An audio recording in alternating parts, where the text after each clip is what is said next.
संसद के शीतकालीन सत्र से पहले नियम बदले गए हैं। राज्यसभा सांसदों के लिए अब नए निर्देश जारी कर दिए गए हैं। निर्देशों में लिखा गया है कि सदन में उठाए जाने वाले विषयों की पब्लिसिटी ना हो, नोटिस मंजूर होने तक साथ ही सदस्यों को भी ना बताएं, सदन में थैंक्स, थैंक यू, जय हिंद, वंदे मातरम जैसे नारे ना लगाएं। साथ ही सभापति की सदन के भीतर या बाहर किसी भी तरह से कोई भी आलोचना ना करे।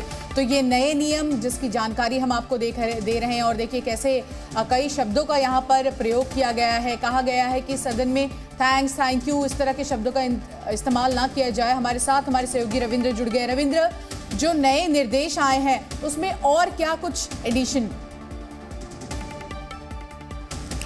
बिल्कुल, देखिए, राज्यसभा के सभी सांसदों के लिए दिशा निर्देश जारी किया गया है कि जब सभापति कोई बात बोल रहे होंगे, सदन को संबोधित कर रहे होंगे, तो कोई सदन से बाहर न जाए। अक्सर देखने में आता है कि चेयरमैन बोल रहे हैं और कई सांसद बाहर चले जाते हैं, उनको पीठ दिखाते हुए, आसन को पीठ नहीं दिखाना। कई तरह के नियम बनाए गए, जैसा कुछ आपने ही बताया।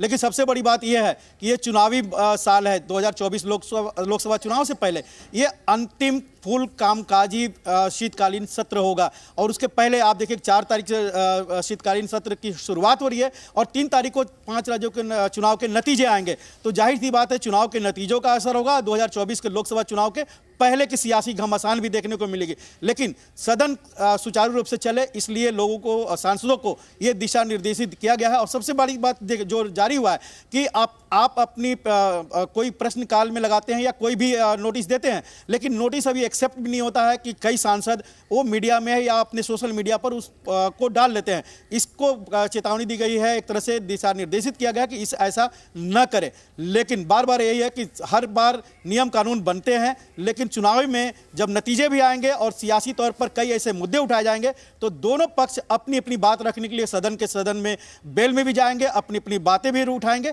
शोरगुल भी होगा और नियम कानून ताक पर रख दिया जाएगा। बिल्कुल रविंद्र, और हालिया जिस तरह से हमने संसद में देखी हैं कई घटनाएं, सदन की गरिमा बनी रहे, ये सुनिश्चित करना बहुत जरूरी है। और जानकारी रविंद्र हमारे सहयोगी हम तक पहुंचा रहे थे इस बड़ी खबर से जुड़ी। शुक्रिया आपका जुड़ने के लिए। Zee